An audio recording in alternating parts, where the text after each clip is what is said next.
The Kraft Foods Company brings you The Adventures of the Falcon, starring Les Damon. Hello? Yes, this is the Falcon speaking. Oh, Lois. I'm glad you called. You'll have to include me out tonight, Angel. I've sort of got a date with a blonde. What do I mean, sort of? Well, I'm not sure of her. You see, this gal likes to leave her man hanging.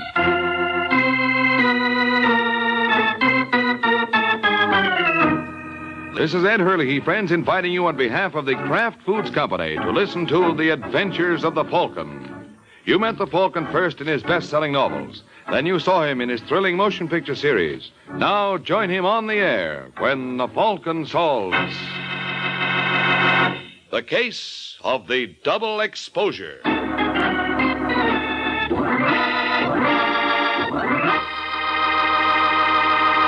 Sunday afternoon and time for another thrilling adventure of the Falcon. But first, a word about another kind of adventure. An adventure in flavor. For right now at your grocer's, there's a wonderful new salad oil for use in your homemade salad dressings, your cooking, your baking. It's Kraft Salad Oil. The first salad oil ever offered for your home use by the makers of all those wonderful Kraft prepared dressings. Now, Kraft Salad Oil is more than just a new oil. It's a new kind of oil, a lighter-bodied oil to mix quickly and perfectly with all other ingredients. That's because it's not just refined. It's superfined by a special process created by Kraft. Yes, superfined, to put new magic into the salad dressings you make yourself, into those wonderful chiffon cakes you pride yourself on, into every home recipe that calls for liquid shortening. Don't wait to get acquainted with Kraft Salad Oil. Look for the bottle with the beautiful label tomorrow at your grocer's. Get Kraft Salad Oil.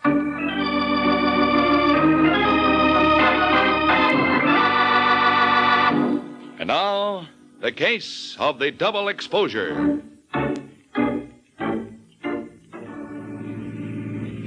It is early Sunday evening in New York, and a black chauffeur-driven sedan tears along one of the more deserted roads of the Bronx. In the back seat, a gentleman relaxes. His name is James Arcaro. Mr. Arcaro is a man who knows his way around, but at the moment he has begun to have his doubts. Say, Ralph, wasn't that Marshallou Parkway? I guess it was, Mr. Arcaro. Well, what are we doing here? I told you I wanted to go to Eileen Chambers' place. I must have misunderstood you. Wait a minute. You're not Ralph? No. Where is he? Let's just say he was indisposed, so he sent me in his place. Stop the car. Anything you say, Mr. Arcaro. What do you think you're doing? I'm gonna open the door for you. What for? I'm not getting out. I got $500 and a gun that says you're wrong. What's the idea? You know. You're just trying to make conversation. All right, Arcaro, out of the car. Okay. Tell me something, pal. Sure, but stay where you are and keep your hands at your side. Can I smoke? Yeah, but never mind reaching in your coat pocket. You can have one of mine. Here. You spare a light? Why not? Happy now? Yeah. I just wanted to get a look at you. I don't think it's going to do you much good, Mr. Arcaro. You never can tell. Your name's Ford, ain't it? Well, I'm flattered. I didn't think a big shot like you would know a peasant like me. Who you working for? None of your business. You're one of Marvin Draper's boys, aren't you? Who? Marvin Draper. Come on, Ford, admit it. What do you got to lose? You all through with that cigarette? Were you the boy who took care of my partner, too? I don't know what you're talking about. Eddie Hutton. They tell me 6 months ago he took a dive in the Hudson River, forgot to come up. Now, how could that happen? Maybe because he was wearing a cement bathing suit. I wouldn't know, Mr. Arcaro. That's out of my line. Now, let's get this over with. Okay, Ford. But I'd like to ask you one other favor. What? Well, maybe you hear I'm kind of proud of this face. I wouldn't like you to mess it up. How about giving it to me in the back of the head, huh? Oh, that's a reasonable request. I don't see why I can't accommodate you. Turn around. You ready? Wait a minute, Ford. Can you work a little closer? Why not? How's this? I can't see. I'm practically on top of you now. That's all I wanted to know. Let go. I said let Go be nice to people.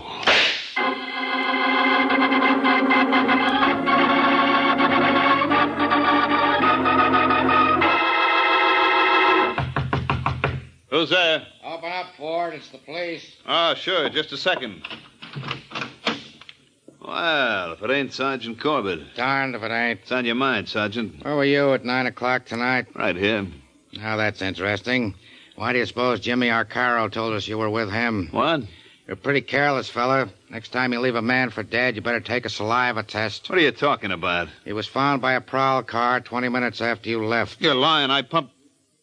Go on, Ford. What were you going to say? You pumped 2 slugs in him? Sure. But he didn't die instantly. He was obliging enough to stick around for that prowl car and give him your name before he kicked off. Oh, you trying to kid? Don't believe me, huh? And how would I know that Arcaro put up a battle before you killed him? You're crazy. And you're careless. You should wear overalls when you're working. What's that spot doing on your pants? Huh? Where? Right near the cuff. Don't tell me it's lipstick. Come on, get wise to yourself, Ford. You're through. Your only chance is to play ball with us. No. I'm telling you, yes. Did Marv Draper put you up to this? Come on, Ford. Don't be a patsy. Why should Draper get away while you burn? Draper had nothing to do with it. Then who hired you? I don't know. You don't know? So help me, Sergeant. It's the truth. When I got home last night, there was an envelope under my door with 5 bills in it and a note. What kind of a note? Said if I knocked off Arcaro, it'd be another 500 tonight. Was there? No. Where's the original note? I tore it up. You're lying. Why should I? Listen, you punk. I want the truth. Who hired you to kill Jimmy Arcaro? I tell you, I don't know. Well, until I find out, I'm going to make it so hot for you that when you sit in that seat at Sing Sing, you'll think you're squatting on an icebox. Now, let's go.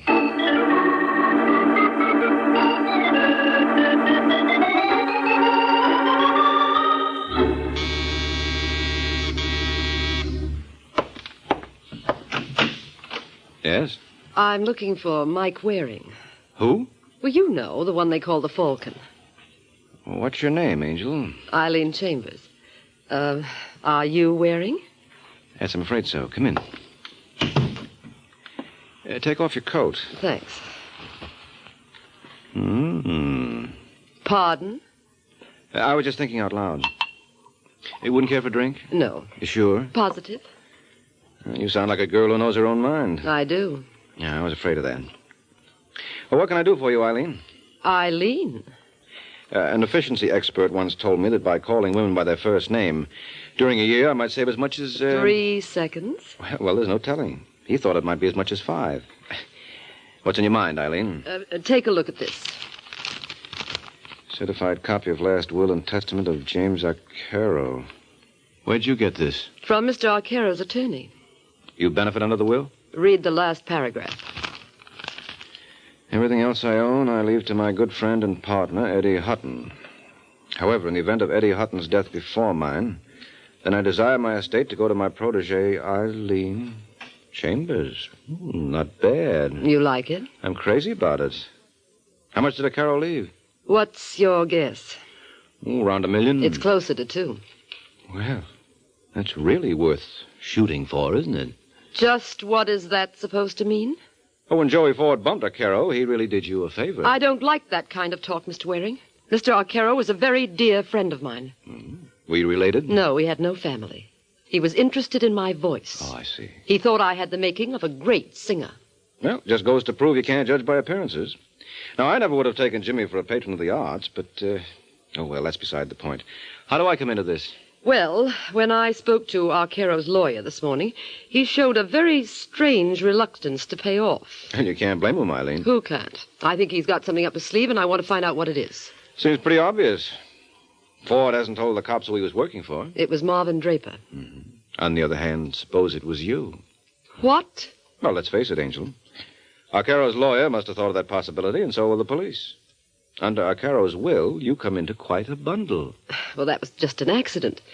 Eddie Hutton would have gotten it all if he hadn't died before Jimmy. But he did, Eileen. And we mustn't forget it. According to the grapevine, Eddie Hutton died in October, about 2 months after this will was drawn. So you see where that places you. But that's just a temporary delay, isn't it? Once Ford confesses who hired him to kill Arcaro, I should have no trouble. None at all, Eileen. Unless, of course, he names you.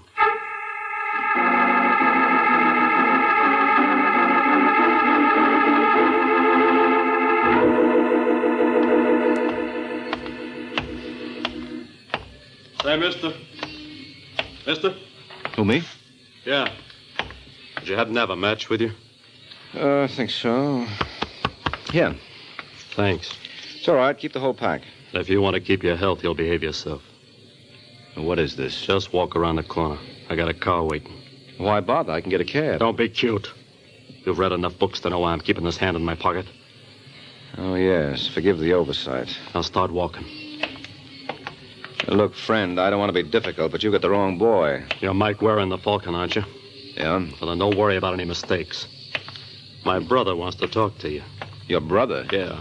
He's waiting for you in the car. Here he is, Eddie. Nice going, Alex. Get in, Waring. Yeah, sure, be glad to. All right, Alex, let's go. Right. Any place in particular you want Alex to drop you, Waring? Yeah, police headquarters will be fine. Well, I'm afraid that's a little out of our way. All right, now look, what's this all about? Don't tell me you don't recognize me. No, I can't say I do. Such is fame. To think only 6 months ago, my picture was all over the front pages. Hey, wait a second. Yes? You're Jimmy O'Carroll's partner, Eddie Hutton. You hear that, Alex? Yeah. Give the man a cigar. But I thought... I was at the bottom of the Hudson River. You can't believe anything you read these days, can you? I heard Marvin Draper took care of you. Well, he was thinking of it, so I thought I'd better disappear. What made you come back? I got a wire from Alex this morning telling me that Arcaro was dead, and you were working for Eileen Chambers. My, how news travels. If you got a fee out of her, you ought to return it. Why? Because you can't earn it. Under the terms of Jimmy's will, all his money goes to me. Miss Chambers won't get a dime now. So, she'd better start saving her money.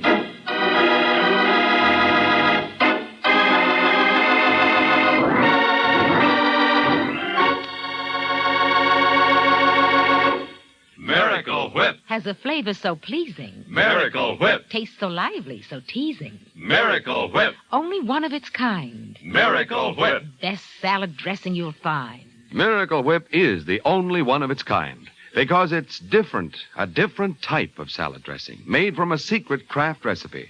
Miracle Whip combines the best qualities of boiled dressing and old-fashioned mayonnaise, so it's truly distinctive and delicious, with a flavor millions of folks call just exactly right. Try it, won't you? One taste will tell you why it's America's favorite salad dressing, the one and only Miracle Whip.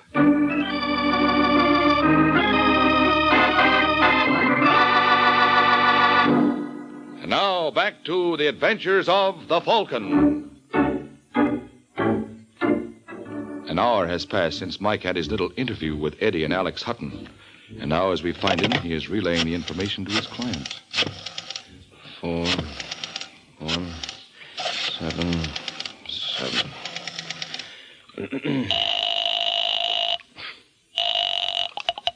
Yes? Hello, is that you, Eileen? Who is this? Mike Waring.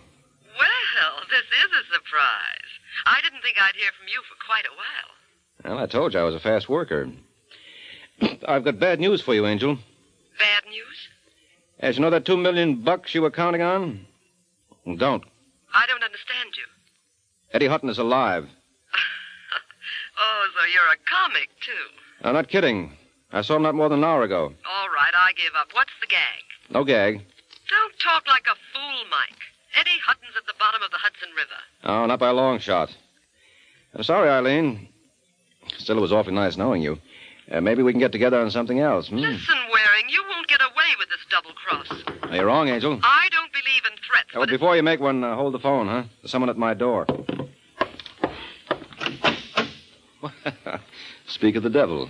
I want to talk to you, Waring. There's no point in playing a repeat engagement, Hutton. I've already convinced you're alive. I was just telling Eileen. Is she here? No, I'm talking to her on the phone. Well, tell her. Tell her. Hey, what's the matter with you? Hutton. Hutton.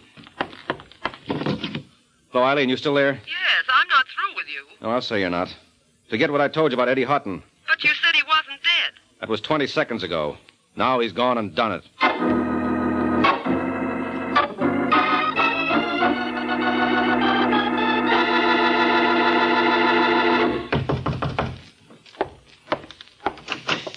Yeah? Marvin Draper? That's right. Who are you? Mike Waring. Well, come in. Thank you. Well, this is a pleasure, Mr. Warren. I've heard a great deal about you. I've heard a lot about you, Draper. Well, believe me, sir, I've done nothing to deserve it. You're just a little boy from down south, came up to see the big city, huh? You're mocking me, Mr. Warren. You don't like that? No. So, if that's all you came here for... Not quite. I thought we could talk a little business. I'm a private detective. Well, then you're wasting your time. I don't need one. You never know. Now, don't tell me that fellow who killed Arcaro confessed he was hired by me. No. But remember a man named Eddie Hutton? Vaguely. Well, I wouldn't be surprised if the police want to talk to you about his murder. Well, they're a little late, aren't they? Yeah, well, they couldn't help themselves. His body just turned up an hour ago. Where? At my place. That's very amusing. I don't think so. You mean you can't see the comic possibilities in a man returning from the bottom of the Hudson? He wasn't at the bottom. He was in hiding. Oh, well, then the police did me a great injustice when they queried me about his disappearance. You think I ought to sue them for the embarrassment they caused me? No, I'd wait, Draper, because they're bound to cause you a lot more. They couldn't prosecute you then because they had no corpus delicti. What do you think they'll say when I tell them there's one in my apartment? Well, I'm not a gambling man, sir. But I wouldn't mind risking a few bob wagering I know what they'll tell you. Yeah, what? That you're crazy, Mr. Waring. Now, you just see if they don't.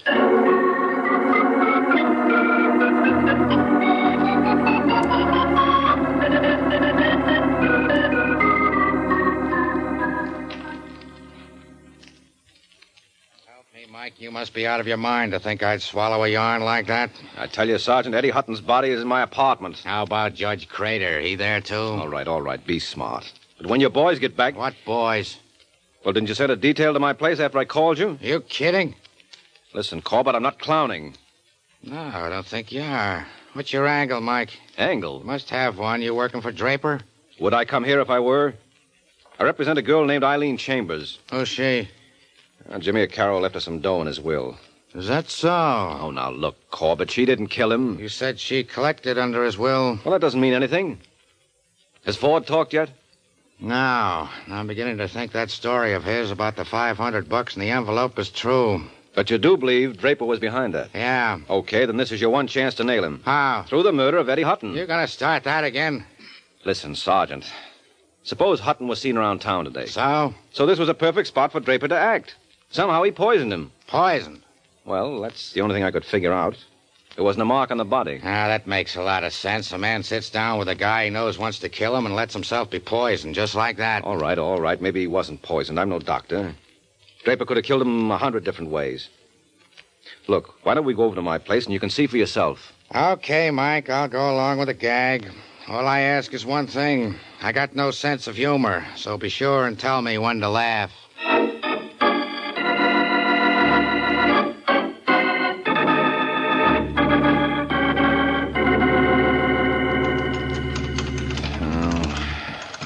What's the matter, Mike? Having trouble? No, I got it now. Wait till I turn on the lights, huh? Where's Hutton? Are you blind? He's right there, but... Hey, he's gone. Is this where I start to giggle? I give you my word, Sergeant. He was right on the floor there. Very funny. I haven't laughed so hard. Oh, don't be a sap. You think I'd bring you up here on a wild goose chase? No, that's what bothers me. What do you mean? You're not the kind of a boy who goes in for practical jokes. You must have had a reason for this, and when I find out what it is... Wait a minute. What for? Did you bring that copy of Eddie Hutton's fingerprints with you? Yeah. Well, when Hutton keeled over, his hand hit the top of my desk. So what? So he wasn't wearing gloves at the time. Where's your fingerprint kit?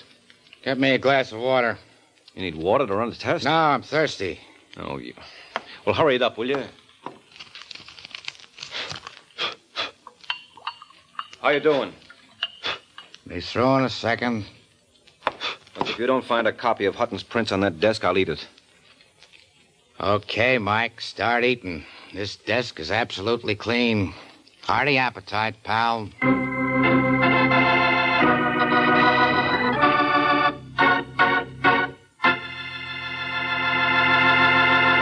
This is Ed Hurley again, friends. I do want to tell you something I'm sure you mothers especially will want to know. It's how to get the finest cheese food you can buy for your family. It's simple, really. Just be sure you buy Velveeta, Kraft's delicious pasteurized processed cheese food. Velveeta tastes good, and it's so good for you, too.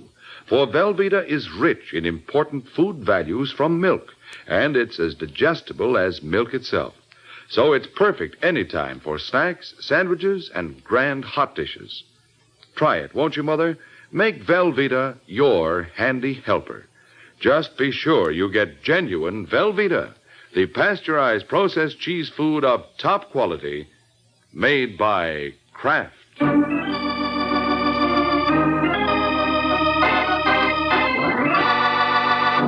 And now, back to the adventures of the Falcon.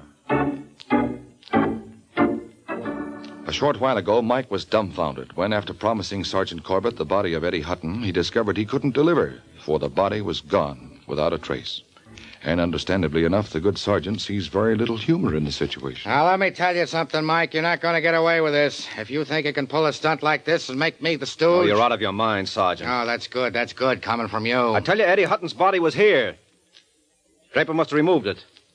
You had sent a squad when I called you. Don't give me that. No, you're talking like a child. Why would I dream up a story like that about Hutton? I told you how his brother Alex hijacked me this afternoon. Well, for your information, Alex Hutton is in Florida. He's what? Yeah, he was picked up there a couple of days ago for making book. Before they let him go, they wired us if we wanted him for anything. So, if you've got anything else to say... Shut up. Who do you think you're talking to? I'm sorry, Corbett. I didn't mean it that way. You see what I see? Where? On the carpet, under the sofa. That pocket comb? Yes, that's not mine. Someone must have kicked it there. Where's your fingerprint outfit? Listen, Mike. Well, what have you got to lose? All right. Now, don't touch it. You got enough powder? Yeah. Well? Can't you be quiet for a minute? Well, what do you know? There's a right thumb and forefinger on here. Look at this copy. They both belong to Eddie Hutton. Well, what did I tell you?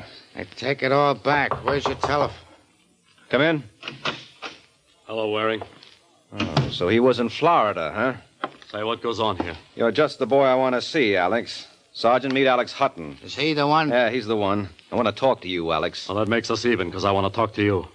Where's my brother? Eddie? Who did you think I meant? He's not here. I can see that for myself, but where is he? He left my place 2 hours ago and said he was coming here. Well? Well, he hasn't been back since. That's easy to understand, Alex. He's dead. I don't like those kind of jokes, Waring. It's the truth, Alex. I'm asking you for the last time. Where's my brother? I told you he's dead. You just won't be serious, will you? Mike? All right, you better put away the rod, Alex. This man's a sergeant with the New York police. Yeah, and I got a badge, too. I asked you a question, Waring. And I answered it to the best of my ability. Eddie's dead, and you better reconcile yourself to it. Who killed him? I don't know. Maybe Marvin Draper. Yeah, or maybe it was your client, Eileen Chambers. Why should she? I suppose you forgot all about Jimmy Arcaro's will. Now, with Eddie out of the way, she's going to be sitting pretty. Yeah, you got a point there. Well, I'm going to let you in on a little secret, friend. Eileen isn't going to live to spend a dime of that money. You better watch your step, Alex. They can burn you for this. Shall I tell you something, Waring? If I can get Eileen, it'll be worth it. I'll be seeing your friends.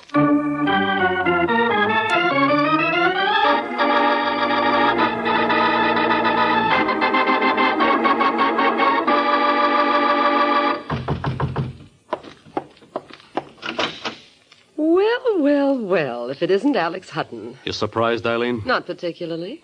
Come in. Let me have your coat. No thanks, baby. I don't think I'll be staying very long. That's where you're wrong, Alex. What's the idea of the gun? I'm just beating you to the draw. Are you crazy? Well, wasn't that what you came here for? Of course not. Well, then why do you suppose Mike Waring made up the story? Mike Waring? That's right. You talked to him? Uh-huh. How? For a smart boy, Alex, you made an awful boner. Didn't you ever hear of the telephone? Great invention. He didn't call you. Oh, yes, he did. He should be here any minute. Oh, there, that's probably him now. Come in. Hi, Eileen. Hello, Mike. Who is your friend? Huh? Oh, that's right. You haven't met, have you? Eileen, this is Sergeant Corbett. Glad to know you, Miss Chambers. Thanks. Isn't she a great gal, Sergeant? Look how she's in command of the situation. Just like the Marines in Korea. Aren't you proud of me? Oh, Angel, what a question. You're all in this together. You better be careful with those accusations, Alex. Let me have the cannon, Eileen. What for? Well, that's an awfully big gun for a little girl like you to carry. Oh, I don't mind. Don't think I'm swallowing this routine, because I'm not. You're all partners. Where's our motive? $2 million that Jimmy Arcaro left my brother. Sure. You hired Ford to kill Jimmy, and then one of you poisoned Eddie. You're wrong, Alex. Yeah, well, then where is he? Where he's been for the past 6 months, at the bottom of the Hudson. What are you babbling about? That guy who died over at my place was a plant you dug up for the occasion. Are you nuts, Mike? Next you'll be saying he hired Ford to kill Jimmy Arcaro, too. Why, Sergeant, how did you guess? You took the words right out of my mouth.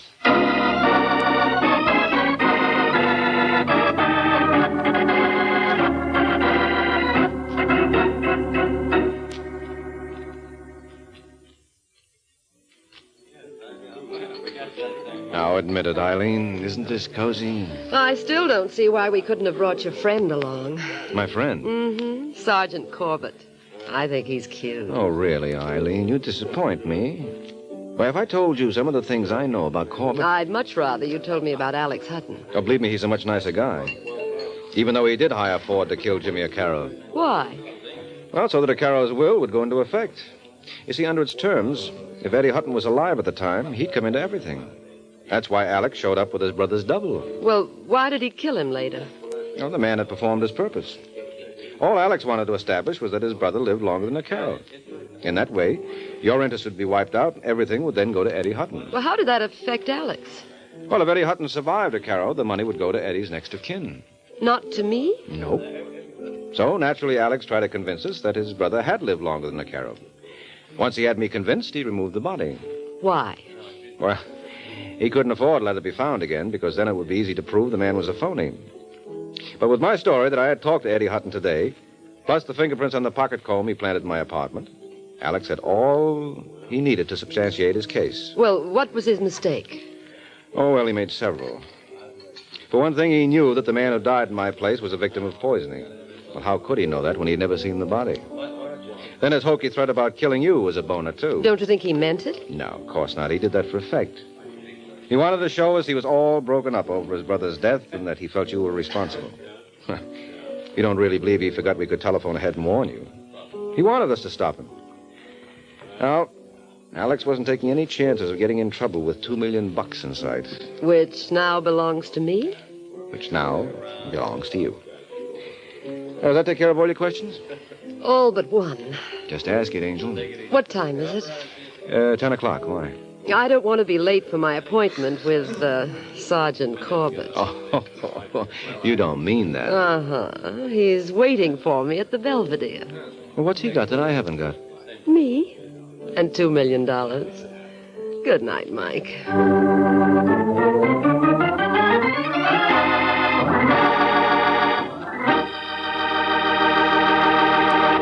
Friends, America's defense program has placed on the Red Cross one of the greatest responsibilities it has ever had to assume.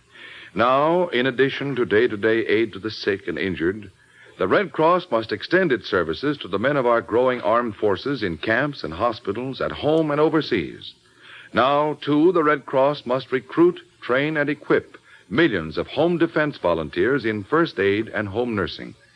And the Red Cross system of blood banks must be expanded to meet greater civilian and military needs. That's why Red Cross needs your help. By giving as generously as you can to the Red Cross, you are helping to mobilize for the defense of your family, your community, your country. This is NBC, the national broadcasting company.